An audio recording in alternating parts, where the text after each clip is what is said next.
नमस्कार दोस्तों, साइंस भारत 24 को सब्सक्राइब करें चैनल।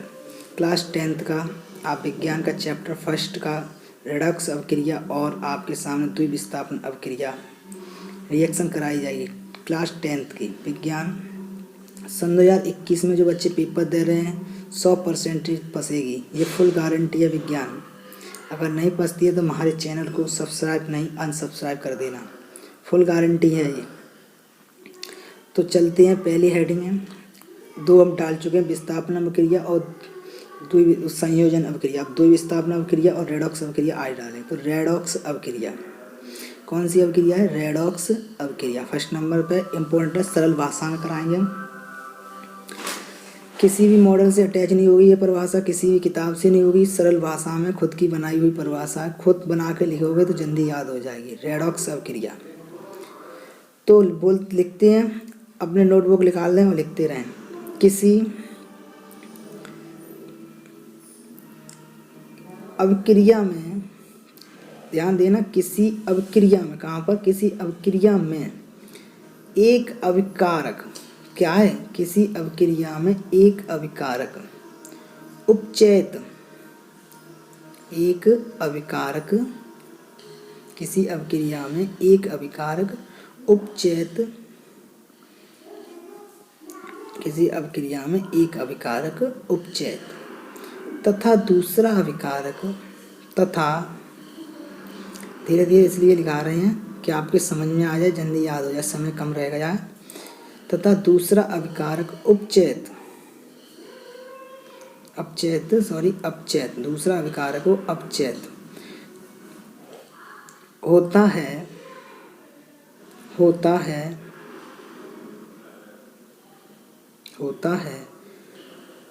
उपचयित होता है तो इन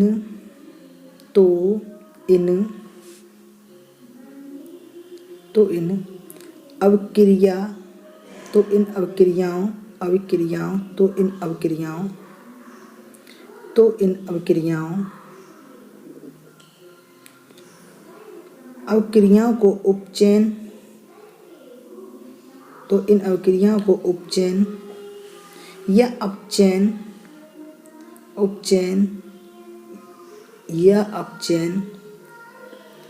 अथवा रेडॉक्स अवक्रिया कहते हैं। अपचयन उपचयन के नाम से नहीं पूछी जाएगी ये रिएक्शन, ये अवक्रिया रेडॉक्स अवक्रिया के नाम से पूछी जाएगी। आपके पेपर में धरी मिलेगी रेडॉक्स अवक्रिया के नाम से। आपको रेडॉक्स अवक्रिया दे तुरंत छापने लग जाना, तुरंत छाप देना। बहुत सरल भाषा में कराई हमने ये, एक बार में रेडॉक्स अवक्रिया के नाम से पूछी जाती है, रेडॉक्स अवक्रिया कहते हैं। तो एग्जाम्पल तो आपको इम्पोर्टेंट है, देना ही पड़ेगा। तो जिंक ऑक्साइड क्रिया कार्बन से कराते हैं हम। किससे कराते हैं? जिंक ऑक्साइड क्रिया, या आप हाइड्रोजन से भी करा सकते हैं, कार्बन से भी करा सकते हैं। तो आपका यहाँ जिंक बन जाएगा, जो ऑक्सीजन है जो कार्बन के साथ चली जाएगी। तो आपका जिंक और प्लस करके आपका कार्बन मोनोऑक्साइड बन जाएगा। तो देखना, कार्बन पहले अकेला था, अब ऑक्सीजन जुड़ चुकी है, और अब तो ऐसे ऑक्सीजन का जो यहाँ लाभ होता है उसे हम बोलते हैं उपचयन। क्या बोलते हैं? उपचयन। ध्यान करना, यहाँ ऑक्सीजन का क्या हो रहा है? लाभ हो रहा है। पहले ऑक्सीजन किसके साथ थी? जिंक के साथ थी। अब ऑक्सीजन किसके साथ हो गई? कार्बन के साथ। तो ऑक्सीजन कार्बन के साथ जो जुड़ गई है, तो जुड़ने की क्रिया को हम क्या बोलते हैं? उपचयन बोलते हैं। तो ऑक्सीजन का लाभ हुआ। अब जिंक ऑक्साइड था, वहाँ क्या बचा है? इधर देखना, ओनली क्या बचा है? जिंक बची। तो ऑक्सीजन की हानि हुई, ऑक्सीजन की हानि हुई तो उसे क्या कहते हैं हम? अपचयन। तो लिख दे रहे हैं, ऑक्सीजन की हानि होती है। कोष्टक में आपको नहीं लिखना है, ओनली उपचयन अपचयन लिखना है। हम समझाने के लिए ऑक्सीजन की हानि समझाने के लिए लिख रहे हैं, ऑक्सीजन की हानि होती है, उसे हम अपचयन कहते हैं। ध्यानपूर्वक देना है आपको, जो लिखा रहे हैं वो ही लिखना, अंत अपना फालतू दिमाग मत चलाना पेपर में।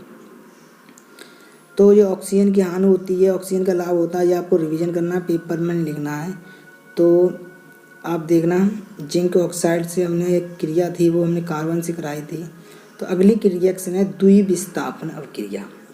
ये काफ़ी पूछी जाती है, इस साल भी पूछी गई थी, सन 2020 में पूछी गई है, विस्थापन और द्विविस्थापन। तो विस्थापन अवक्रिया हम पहले दे चुके हैं। इस पार्ट की मोस्ट इम्पोर्टेंट 4 रिएक्शन है। द्विविस्थापन अभिक्रिया तो 100% 100 में से 100 आएगी, ये गारंटी फुल में फुल है। या तो आपके रिएक्शन में दी जाए तो आपको शुद्ध कर्म में पूछे, या तो आपके नाम से भी पूछ सकता है। तो द्विविस्थापन अभिक्रिया बहुत सरल भाषा में लिखाएंगे। वे, देखना समझना, वे अभिक्रियाएं ने, आप दिमाग लगा लीजिए, वे अभिक्रियाएं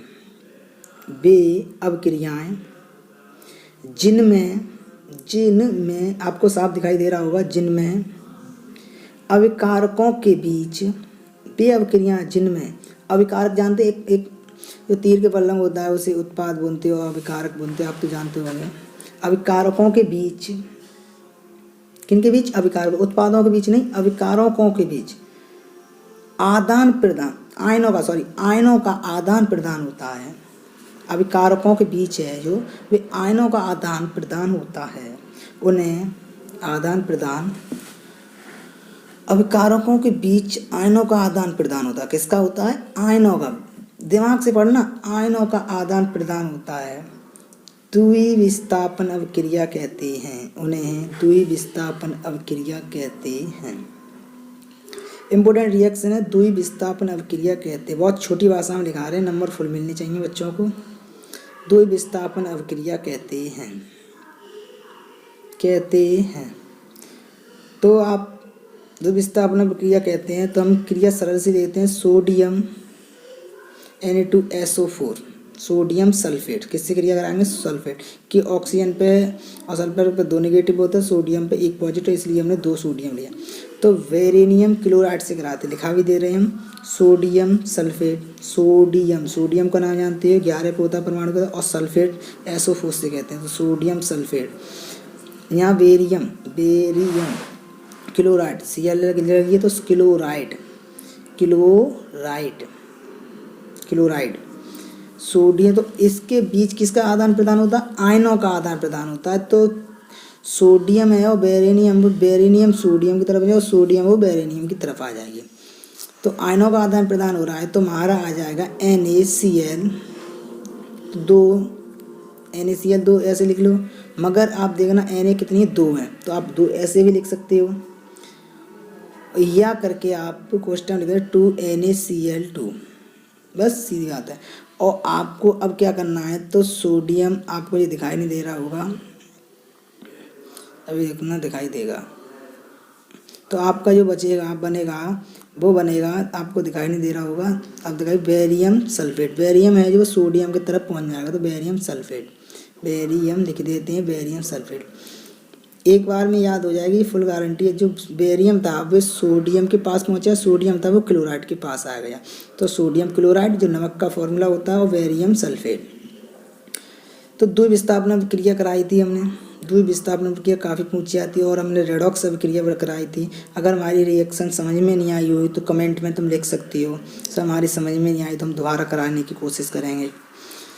तो ऐसी रिएक्शन पाने के लिए अभी और कराएंगे हम, पूरी विज्ञान कराएंगे, NCERT के क्वेश्चन भी करा रहे हैं हम। तो हमारे चैनल को सब्सक्राइब करें और बेल आइकन की घंटी भी दबाएं, जिससे नोटिफिकेशन आपके सामने पहुंच जाए। द्विविस्थापन प्रक्रिया को भी समझिए और मेहनत कीजिए, मेहनत करोगे तो नंबर ज़्यादा आएंगे।